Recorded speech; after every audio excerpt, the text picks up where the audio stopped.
আজকের রেসিপিতে থাকতেছে সরপুঁটি মাছ ভাজা। আমি প্রথমে সরপুঁটি মাছ কেটে ধুয়ে পরিষ্কার করে একটা চাটনিতে ছেঁকে নিয়েছি, পানি ঝরিয়ে নিয়েছি। এখন হলুদের গুঁড়া, মরিচের গুঁড়া, ধনিয়ার গুঁড়া হাফ চামচ করে দিয়ে আমি সুন্দর করে মেখে ম্যারিনেট করে 10 মিনিট রেখে দেব।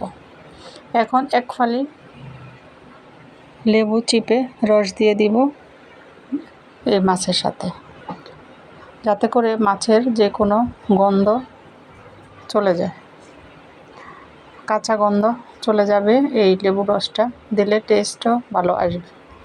সুন্দর করে মেখে আমি 10 মিনিট অপেক্ষা করব। 10 মিনিট পরে ফ্রাই প্যানে তেল দিয়ে আমি মাছগুলো মচমচা করে ভেজে নেব।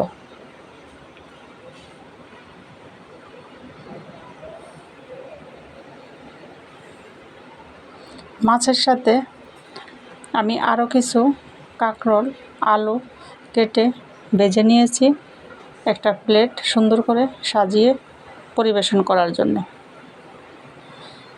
এখন কাঁকরোলের সিজন, কাঁকরোল বাজারে অনেক তরতাজা পাওয়া যায়। এই কাঁকরোলগুলো এভাবে ভাজি করে খেলে অনেক টেস্ট লাগে এবং খুবই সুস্বাদু। আমি মাছগুলো চেষ্টা করতেছি মচমচা করে ভেজে নেওয়ার জন্য। সুন্দর করে ভাজা হয়ে গিয়েছে, আমি এখন তুলে নেব।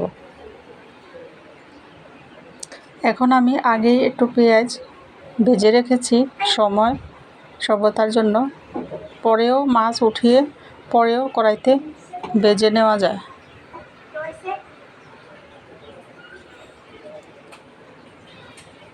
পেঁয়াজ ভাজা দিয়ে আমি মাছগুলোকে নামিয়ে নিয়েছি।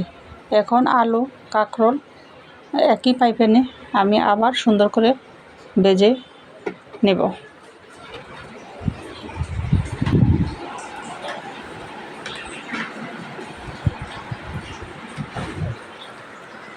এইভাবে মাঝে মাঝে কাঁকরোল, অন্য শক্ত যে সবজিগুলো ভাজা যায় সেই সবজিগুলো মাছের ভাজার সাথে রাখা যায় এবং খাওয়া যায় খুব সুন্দরভাবে।